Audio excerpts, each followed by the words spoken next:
तो इस मसले पर चर्चा के लिए हमारे साथ दो खास मेहमान हैं, जितेन जैन साइबर एक्सपर्ट और शुभमय भट्टाचार्य जी वरिष्ठ पत्रकार हमारे साथ हैं। जितेन, मैं पहले आप ही के पास आऊंगी और आपसे समझना चाहूंगी, एक हमने आंकड़े पेश किए, वाकई में बहुत जरूरी था कि जो ये तमाम ऐप्स से इनको बैन किया जाए, चीन को झटका दिया जाए। हालांकि कहा जाता है कि भारत को जब वो एक्सपोर्ट जो करता है उसका सिर्फ 2% ही है उसके पूरे व्यापार का जो भारत में वो भेजता है, लेकिन इसका एक संदेश और असर है, वाकई में है, जो काफी अहम है। निधि, इसको आपको दो तरीके से देखना होगा। एक तो चाइनीज एप्लीकेशंस को बैन करने का जो इकोनॉमिक इंपैक्ट है, जिसमें पहले कहा गया कि शायद उनको कोई फर्क नहीं पड़ेगा, फिर एक वैल्यूएशन आया जो ग्लोबल टाइम्स का उनके अपने न्यूज़पेपर का था कि 42,000 करोड़ का तो खाली अकेली टिकटॉक को जो है उसका नुकसान है। और जो पहले राउंड में जो 59 ऐप्स को बैन किया गया, अगर उनका टोटल ओवरऑल देखा जाए तो 1,20,000 करोड़ का जो कहीं ना कहीं नुकसान का आकलन उनके अखबारों के हिसाब से भारत में बैन के कारण था ना। उसके बाद ये ऐप और बैन होते आए हैं, पर जो ये डिसाइसिव मूव है, ये इसको मुझे नहीं लगता कि हमें खाली एक आर्थिक एंगल से या आर्थिक आधार के ऊपर या उनको कितना फायदा नुकसान होगा उससे देखना चाहिए। जो एप्लीकेशन को बैन करने का मुख्य कारण है वो ये है कि आपके राष्ट्र की सुरक्षा को लेकर ये खतरा थे। खतरा क्यों थे कि आपके चैनल ने भी बहुत बार कवर किया है किस तरह से मोबाइल एप्लीकेशन को स्पाईवेयर के रूप में इस्तेमाल किया जाता रहा है। पाकिस्तान की ओर से एनएसओ का नाम आया, बहुत सारे देश करते रहे हैं। तो अब ये जो जेन्युइन एप्लीकेशंस भी होती हैं और जो मैलिशियस एप्लीकेशन जो होती हैं, दोनों की परमिशन हमेशा सेम होती हैं। ये उस एप्लीकेशन के डेवलपर या उसके मालिक के इंटेंट के ऊपर डिपेंड करता है कि वो क्या क्या डेटा उठाना चाहता है और उठाने के बाद वो डेटा का क्या इस्तेमाल करना चाहता है।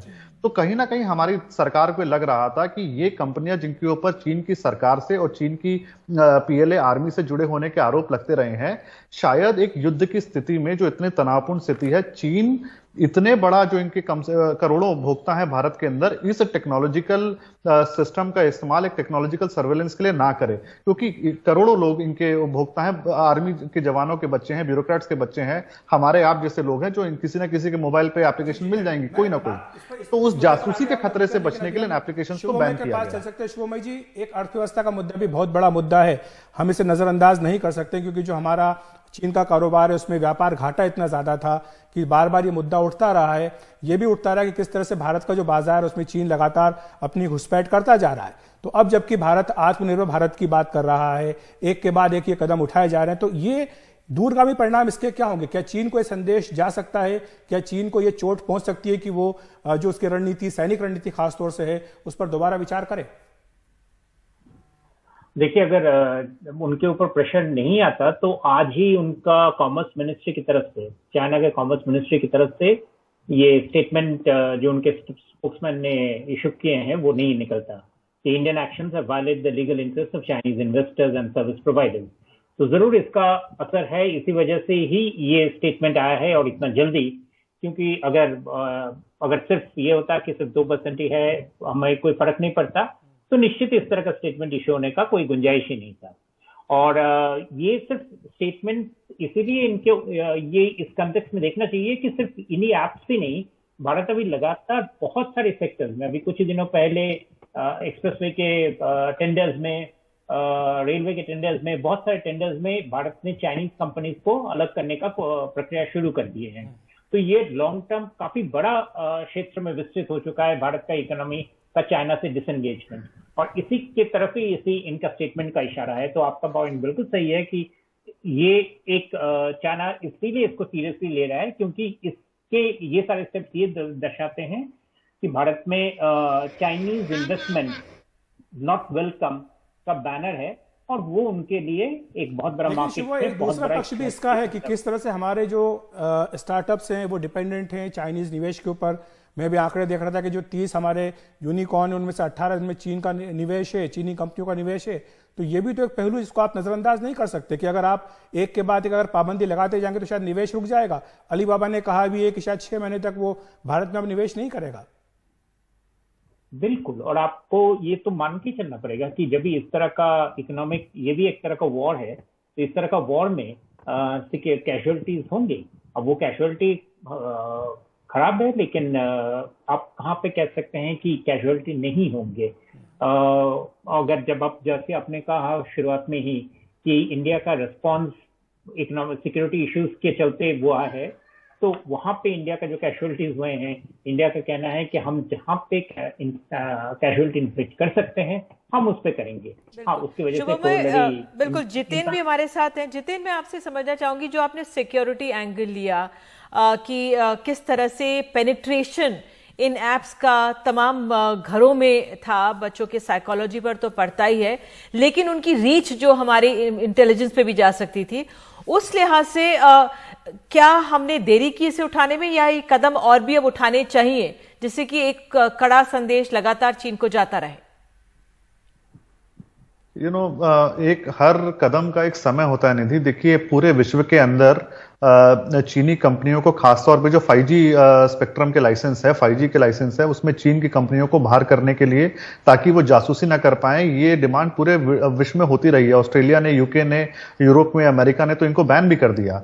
हम शायद चीन के दबाव में या चीन के अपने संबंधों के चलते शायद वो सख्त कदम नहीं उठा पाए, पर जो बॉर्डर पे हुआ, जो हमारे सैनिकों की निर्मम हत्या करी गई चीन कम्युनिस्ट पार्टी के सैनिकों द्वारा, तो वो जो एक साइकोलॉजिकल बैरियर था, वो मुझे लगता है उस कदम पे वो टूट गया। और ये जो कदम आपने 59 एप्स को करने का उठाया है, तो मुझे लगता है ये बहुत बड़ी मैसेजिंग है कि शायद अगला कदम भारत के अंदर चीन की 5G के जो हुआवी और ये जो जेटी जैसी कंपनियां हैं, इसको मतलब उठाने का कदम। और देखिए, नौबत क्या आ गई है, यूएस में टिकटॉक के बिकने की नौबत आ गई है। हुआवी को अगर भारत ने भी बैन किया तो एक तरह से विश्व के सबसे सारे बड़े लोकतांत्रिक मुल्क में वो कंपनी बैन हो जाएगी, तो कंपनी धराशायी हो जाएगी। तो ये एक बैटल ऑफ सर्वाइवल है कि अगले आने वाले 40 साल को कौन डोमिनेट करेगा। ऑस्ट्रेलिया ने कर दिया है, ऑस्ट्रेलिया ने पर इनको मौका नहीं दिया 5G में।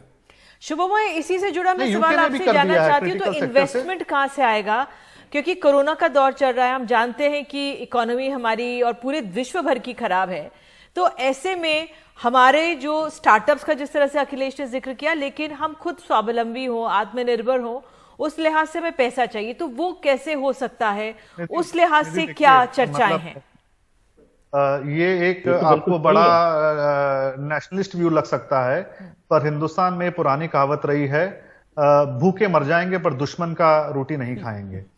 तो ये नेशनलिस्ट सेंटीमेंट नहीं है, मैं इसलिए बता रहा हूं कि मॉरली हमने हमेशा एक्सेप्ट किया है कि हम पाकिस्तान की कोई भी इन्वेस्टमेंट अपनी स्टार्टअप्स में नहीं लेंगे। ये हमारा साइकोलॉजिकल ट्यूनिंग रही है।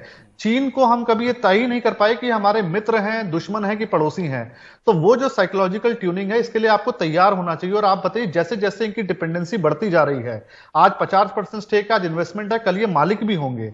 उस स्थिति में आपकी जो बड़ी कंपनियां हैं, शुभम, यही सवाल आपसे कि जो भारत में चीजें बनती थी 5 साल पहले, 10 साल पहले तक, वो हमने सब बनाना बंद कर दिया। हमारी छोटी छोटी चीज हम चीन से आयात कर रहे हैं। यहाँ तक कि आप देखते हैं कि अगरबत्ती और गणेश जी की मूर्ति हो, लक्ष्मी जी की प्रतिमा हो, ये तमाम चीजें तक हमने चीन से आयात करना शुरू कर दिया।